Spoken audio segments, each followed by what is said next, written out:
আমি তো খ্রিস্টান হিসাবে তখন একজন খ্রিস্টান দায়ী। আমি কিন্তু ওই মুসলমানকে দেখতে পারতাম না। তখন মুসলমানকে আমি সহ্য করতাম না। আমার মূল টার্গেট ছিল ইসলাম কিভাবে নিধন করব। ইসলামকে ধ্বংস করার কার্যকলাপই ছিল আমার মূল টার্গেট। আমার কিন্তু ভাই টাকার অভাব ছিল না। আপনি বলতে পারেন যে টাকার জন্য ইসলাম গ্রহণ করছে, আমার কিন্তু টাকার অভাব ছিল না। কত টাকা লাগবে আপনার? খ্রিস্টান একবার হলে, খ্রিস্টান মিশনে কাজ করলে কোটি কোটি টাকার মালিক আপনি হয়ে যাবেন। আমি যখন মিশনারিতে পড়াশোনা করতাম খ্রিস্টান অবস্থায়,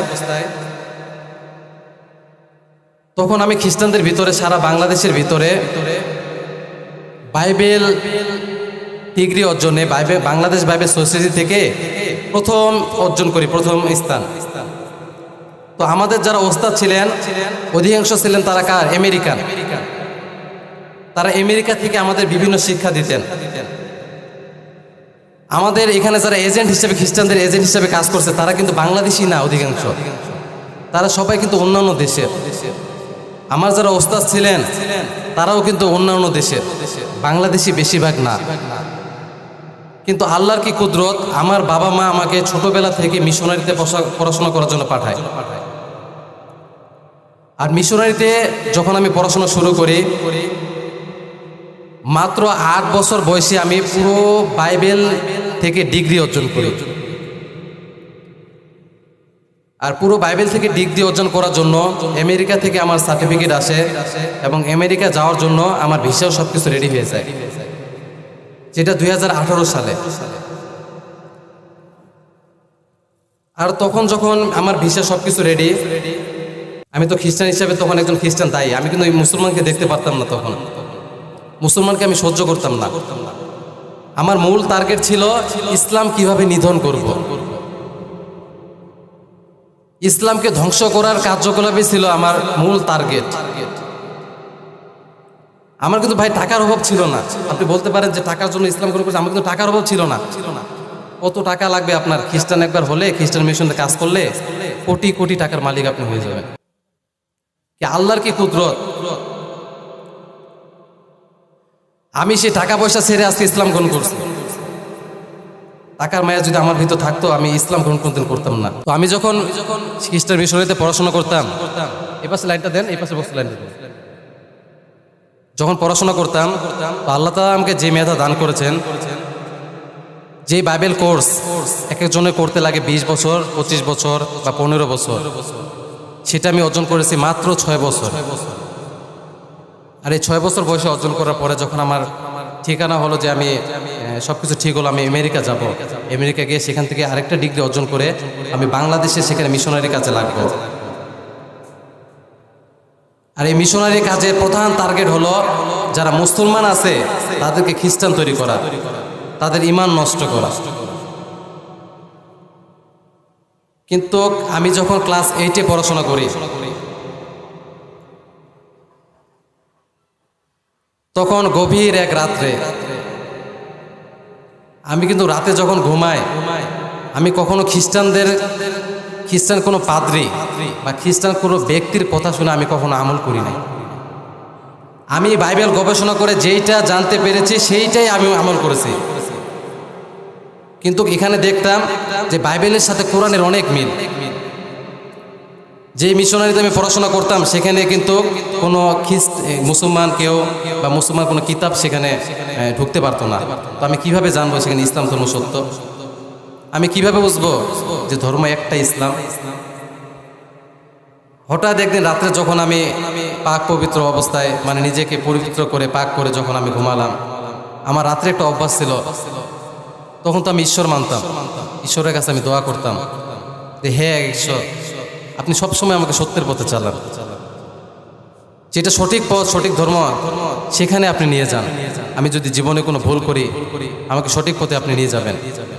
আর আমি বিছানা যেখানে পা দিতাম, পশ্চিম দিকে পা দিয়ে ঘুমাতাম। তখন তো আর পশ্চিম দিকে আমি মক্কা, এটা বুঝতাম না। মক্কার গুরুত্ব তো আমার কাছে ছিল না,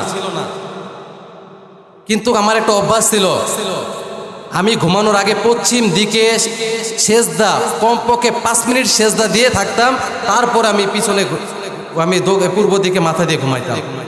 কিন্তু আমি সেজদাটা কেন দিতাম? খ্রিস্টান ধর্মে কিন্তু সেজদা নাই, কিন্তু আমার কেন মন যেন চাইতো আমার মালিককে আমি একটা সেজদা দিই। আমার কেন জানি মন যেন চাইতো সেজদা না থাকুক, আমার সর্বোচ্চ ইবাদত, সর্বোচ্চ সম্মান মনে হয় আমার এই কপালটাকে আমি মাটিতে লাগাই। প্রতিদিন ঘুমানোর সময় আমার বিছানায় পশ্চিম দিকে আমি সেজদা দিয়ে 5 মিনিট থেকে তারপর আমি ঘুমাতাম। কিন্তু সেদিন হঠাৎ আমি যখন ঘুমিয়ে পড়ি, না জানি কোন সময় আমার স্বপ্ন মনে হয় নাই, মনে হয়েছে বাস্তব। হঠাৎ দেখি একজন ব্যক্তি এসে আমার স্বপ্নের মধ্যে হাজির। উনি যেখানে দাঁড়িয়ে আছেন জান্নাতের মতো শুভ্র বাতাস, এমন জান্নাত আপনাদেরকে বলে বোঝাতে পারবো না আমি। আর আমি যে পাশে দাঁড়িয়ে আছি কালো একটা পাহাড়। সেই জান্নাতের বাতাস এরকম, এসির বাতাস আপনারা দেখছেন না? ঘুমের মধ্যে কেমন জানি আমি ঠান্ডা আবাস পাইতেছি। সে জান্নাতের সুবাস, সে জান্নাতের বাতাস আমার গায়ে রাখতেছে। আর সেখান থেকে আওয়াজ আসতেছে, ও সৌরভ, তুমি যে পথে আছো সে পথ তো ঠিক নয়, তোমাকে সঠিক পথে আসতে হবে। তোমাকে ধর্মের জন্য অনেক ত্যাগ স্বীকার করতে হবে, তোমাকে ধর্মের জন্য অনেক কিছু জানতে হবে, তোমাকে ধর্মের জন্য কষ্ট করতে হবে। তুমি যে পথে চলছো সেটা তো সঠিক পথ নয়, তোমাকে সঠিক পথে আসতে হবে। আর উনি যখন এই কথাগুলো বলছিলেন তখন ওনার পা থেকে মাথা পর্যন্ত আমি যেন কেমন দেখছিলাম। যখন ওনার দাড়ি মোবারক এই পর্যন্ত আসে, ওনার কথা শেষ হয় আর সাথে সাথে ফজরের আজান দিয়ে দেয়। আমি যেখানে ঘুমাতাম ঘর ছিল আবদ্ধ, সেখানে কোনো আজানের আওয়াজ আসতো না। কিন্তু যেদিন আমি স্বপ্নটা দেখি কেমন জানি সেখানে ঘরের আমার কানের মধ্যে আওয়াজ চলে আসলো, আল্লাহু আকবার, আল্লাহু আকবার। কিন্তু আমি স্বপ্নটা দেখার পর ভাবলাম হয়তো আমার আমলের ভিতরে কোনো ঘাটতি আছে, এই জন্য আমার আমল আমি বাড়াতে লাগলাম। আমি খেলাধুলা সব কিছু বন্ধ করে সবসময় আমি বাইবেল স্টাডি করতাম। আর পরবর্তীতে যখন এভাবে দিন কাটতে লাগলো, প্রায় আবার 3 মাস পরে একইভাবে আমি স্বপ্ন দেখলাম। সেই স্বপ্নের মধ্যে সেই ব্যক্তি এসে আমাকে বলছে, তুমি যে পথে আসো সে পথ তো সঠিক নয়, তোমাকে সঠিক পথে আসতে হবে, তোমাকে ধর্মের জন্য অনেক কিছু করতে হবে, ধর্মের জন্য তোমাকে কষ্ট স্বীকার করতে হবে। আমি আবার ভাবলাম আমি যে কাজ করছি আমার তো কোনো কাজে ভুল দেখছি না, আমি তো কোনো গুনার কাজ করতেছি না, তাহলে কেন এই ব্যক্তি আমাকে এসে বারবার বলতেছে? আর স্বপ্নে যে আমি তো অনেক স্বপ্নকে মরতে করতে মিথ্যা, কিন্তু এই যে স্বপ্ন দেখছি কেন জানি মনে হচ্ছে এই স্বপ্ন আমার মিথ্যা না, এই স্বপ্ন সত্যি। কে যেন আমাকে একজন ইশারা করছে আমার জীবনকে সঠিক পথে চালানোর জন্য। তখন আমি অনেক চিন্তা করলাম, চিন্তা করে যখন দেখলাম যে আমি যা করছি ঠিকই করতেছি, ভুল কোনো কিছু না। এরপরে 3 মাস পরে আবার যখন আমি স্বপ্ন দেখলাম, সেই স্বপ্নতে যখন তিনি আবার এসে আমাকে বললেন, হে সৌরভ, তুমি যে পথে আসো সেটা তো সঠিক পথ নয়, তোমাকে সঠিক পথে আসতে হবে, তোমাকে ধর্মের জন্য অনেক কিছু করতে হবে। তখন কেমন জানি আমি জাগ্রত, তখন ওনাকে প্রশ্ন করলাম, আপনি কে আর আপনাকে কোন পথে আসতে বলতেছেন? আমি কি করব? আমি তো যে পথে আছি আমি তো মনে করতেছি না আমি ভুল পথ, আমি তো এক ধর্ম খ্রিস্টানের প্রতি আছি, আমি তো যা করছি সঠিক মতোই করছি, আমি যা করছি আমি তো বুঝে শুনেই করছি, তাহলে আপনি কেন বলছেন আমাকে সঠিক পথে আসতে? তো উনি আমাকে এক কথায় উত্তর দিলেন, আমি সেই ব্যক্তি, আমি হলাম ইসলামের প্রবর্তক হযরত মুহাম্মদ সাল্লাল্লাহু আলাইহি ওয়াসাল্লাম। আমি এখনো বললে ভাই আমার গা শিরে যায়। আমি তো ভাই নবীর কদর বুঝতাম না তখন। যদি নবীর কদর যদি আমি বুঝতাম তখন না জানি আর কত কিছু করে ফেলতাম।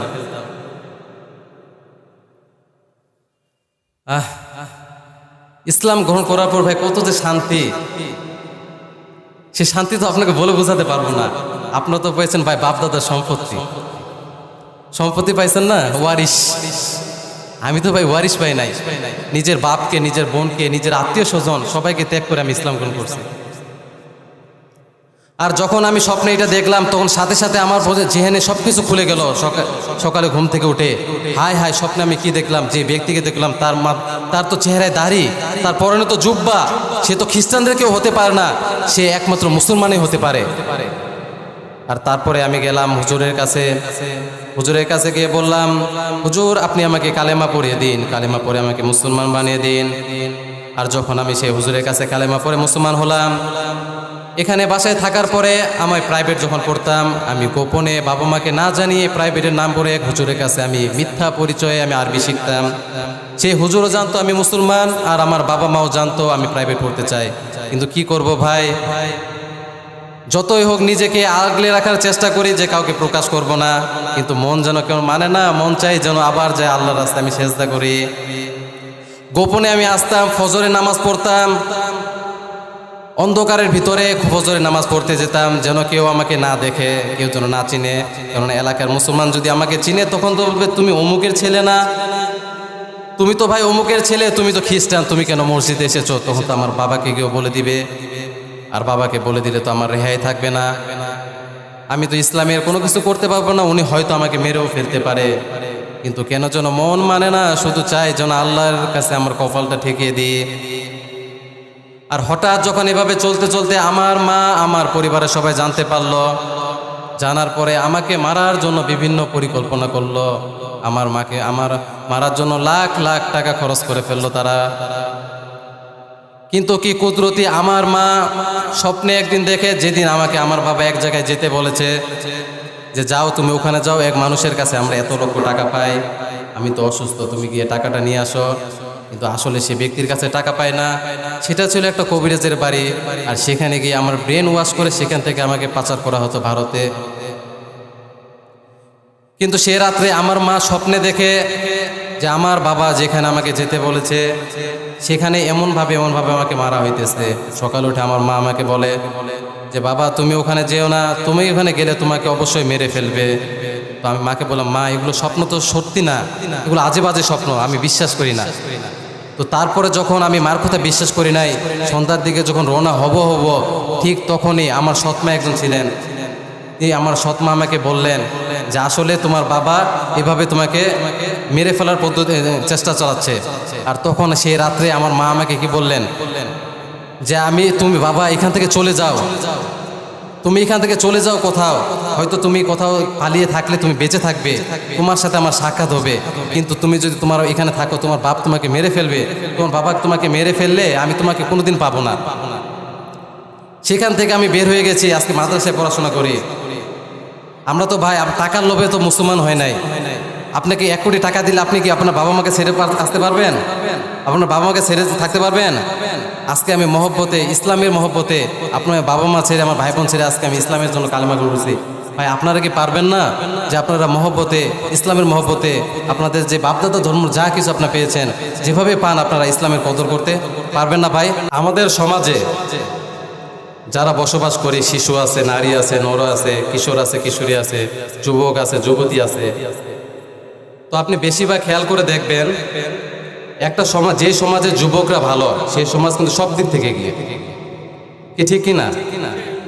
যে সমাজের যুবকরা পিছিয়ে মানে কি পড়াশোনায় পিছিয়ে না, অলসতার দিক পিছিয়ে না, যারা গাঁজাখোর, মদখোর, ডাকাতি, জেনা, বেবিচার, ধর্ষণে লিপ্ত থাকে যে যুবকরা, সে সমাজ কোনোদিন উন্নত হতে পারে না।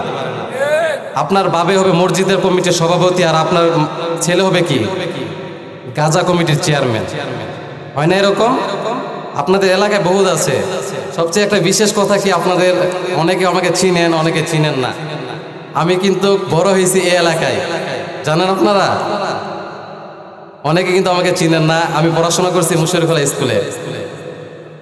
2018 সালে আমি এসএসসি পরীক্ষা দিই সেখান থেকে।